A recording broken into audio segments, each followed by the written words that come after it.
দাবা ছিল ইন্টারদের বেতন 30,000 টাকা করতে হবে এবং পোস্ট গ্রাজুয়েশনের জন্য যে ভাতা সেটা নবম স্কেল করতে হবে। বৈষম্যের ঠাঁই নাই, জেগেছে রে জেগেছে, একটা সমাজ জেগেছে, লেগেছে রে লেগেছে, রক্তে আগুন লেগেছে, রক্তে আগুন লেগেছে।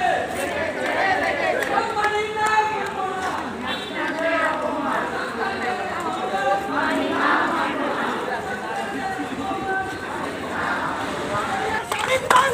বৈষম্যের ঠাঁই নাই,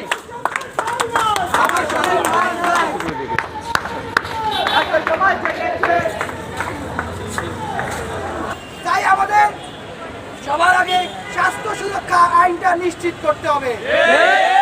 আমাদের 4 নম্বর দাবা ছিল ইন্টারদের বেতন 30,000 টাকা করতে হবে এবং পোস্ট গ্রাজুয়েশনের জন্য যে ভাতা সেটা নবম স্কেল করতে হবে। আপনি দেখবেন যারা এমসিবিএস ট্রেইনি পোস্ট গ্রাজুয়েশন করে তাদের বেতন সেই 5 বছর আগে যা ঠিক করা হয়েছে তাই।